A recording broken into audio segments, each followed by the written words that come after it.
o que é o MBL hoje? Inegável a história recente do MBL, até porque é um movimento também muito novo. Inegável a sua história com o MBL.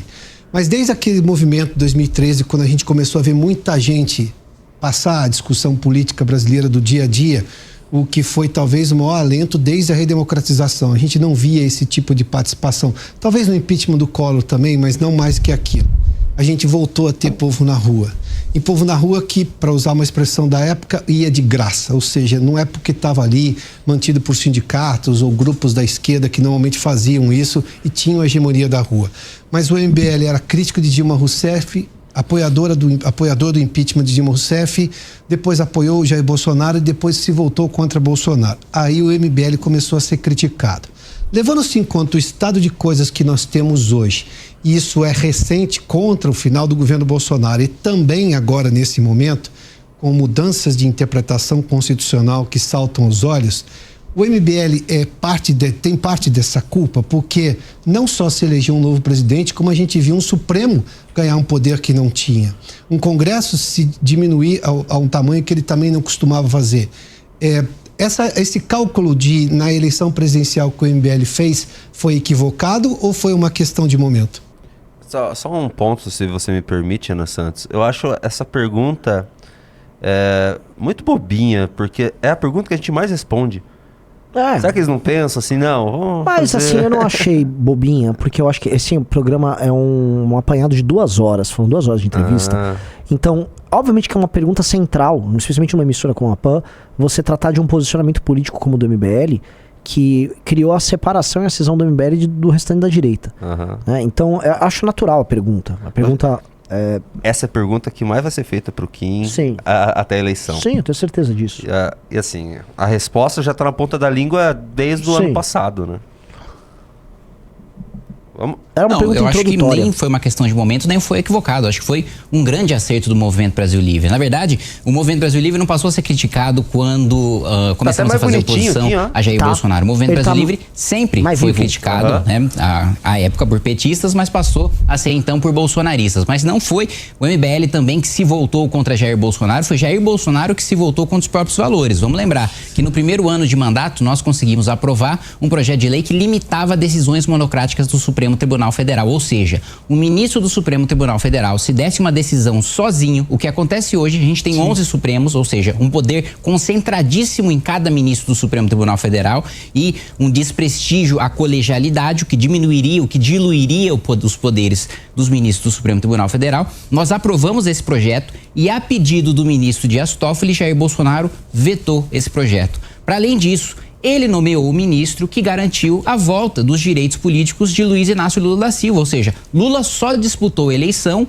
em razão de um voto dado por um ministro indicado por Jair Bolsonaro. Mais do que isso, os petistas pararam de ser acusados, pararam de ser denunciados e pararam de ser presos porque Jair Bolsonaro nomeou para a Procuradoria-Geral da República um amigo íntimo de José Dirceu, né? Um sujeito que escreve dedicatórias amorosas, inclusive, né?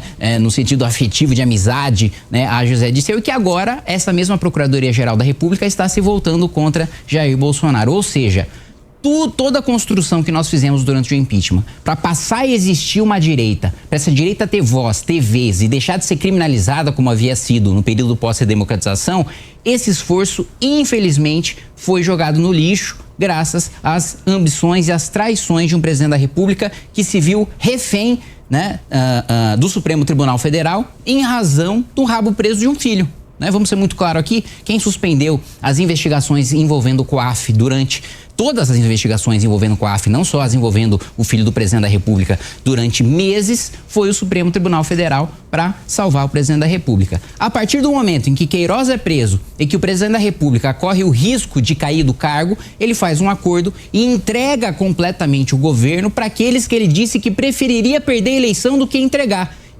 para um dos réus no Petrolão o seu principal ministério, e a partir daí a gente só vai por água abaixo. Então, não acredito que a gente tenha errado de nenhuma maneira. Pelo contrário, eu acho que a gente mantém a nossa coerência desde o ano da nossa fundação. Cometemos erros? Cometemos. Nós admitimos quando nós cometemos erros. Agora, esse não foi um erro. E quais foram os erros? Acho que um erro do Movimento Brasil Livre foi na tentativa de popularizar a política, de dinamizar a política por meio do meme, né? Um meme político, né? Na nossa fórmula, como ele é construído. É uma curadoria de notícia, a gente pega aquilo que o nosso público quer ler, se interessa por aquilo, coloca o nosso valor, o nosso ideal, o que a gente acredita naquela mensagem e, ao mesmo tempo, coloca um toque de humor. Eu acho que a gente pode ter, sim, e nós fizemos uma meia-culpa no passado em razão disso, superficializado o debate público, né, durante algum tempo em razão do uso exacerbado dessa fórmula, por assim dizer. E nós fizemos uma meia-culpa sem nenhum problema em razão disso. Maravilhoso. Eu tô cuidando do negócio do Slap Giants aqui. Vai dando play ali no Kim. Deixa eu resolver, assim, um bastidor de Slap aqui. Eu não vou falar nada porque eu acho que eu sei que é esse bastidor e, assim, que vitória, hein? Mas não vamos anunciar ainda. Não vamos anunciar ainda? Não vamos anunciar? Ainda não. Prefiro segurar um pouco. Só pra você saber, a gente estamos ganhando do Slap, galera, assim, ó. Todo esse esforço que a gente fez nesses últimos tempos tá rendendo. Estamos descobrindo muita coisa sobre ele, estamos agindo. Vocês viram que os meninos foram lá numa certa agência. Eles estão perdendo e logo eles vão pedir arrego. Vocês vão ver. Mark my words. Marque minhas palavras, não é mesmo? E aí, quem está aesthetic, Renan Santos? Aesthetic. Agora volta no Kim. Volta no Kim. O que você vai comentar sobre essa participação dele? Você que não aguenta mais ver o país ser deixado na mão de Lula e de Bolsonaro, saiba que tem uma galera na linha de frente trabalhando para acabar com a desinformação e levar a política de verdade para as pessoas. Portanto, entre no clube que, além do acesso exclusivo a conteúdos maravilhosos, você vai estar ajudando a gente a chegar a mais pessoas. Clica nesse link e ajuda a gente.